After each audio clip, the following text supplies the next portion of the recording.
Segunda leitura. Carta de São Paulo aos Efésios. Irmãos, eis pois o que eu digo e atesto no Senhor.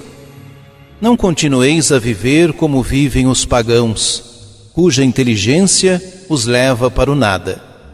Quanto a vós, não é assim que aprendestes Cristo, se ao menos foi bem Ele que ouvistes falar, e se é Ele que vos foi ensinado em conformidade com a verdade que está em Jesus. Renunciando à vossa existência passada, despojai-vos do homem velho, que se corrompe sob o efeito das paixões enganadoras, e renovai o vosso espírito e a vossa mentalidade. Revesti o homem novo, criado à imagem de Deus, em verdadeira justiça e santidade. Palavra do Senhor.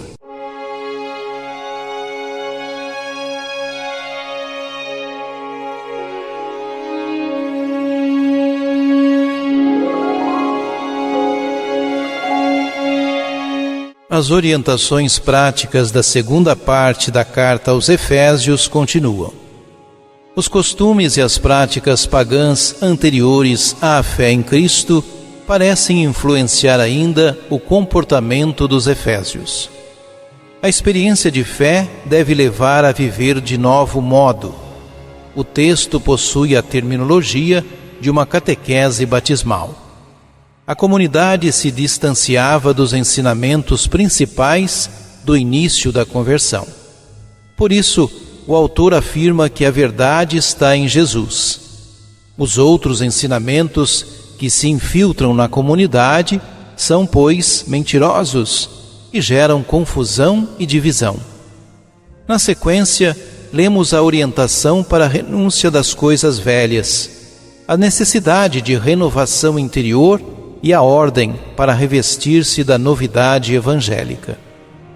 Esses versículos demonstram um programa de vida cristã que não se aplica apenas aos neófitos, mas destina-se, sobretudo, aos que caminham há mais tempo no seguimento de Jesus e esfriaram o compromisso de fé. Com efeito, os primeiros destinatários se comporiam dos mais experientes que voltavam às práticas pagãs.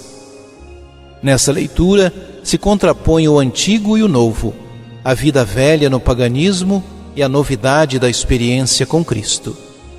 Essas realidades se fazem também presentes em nós e precisam ser percebidas e integradas. A liturgia constitui um momento oportuno para uma autoavaliação.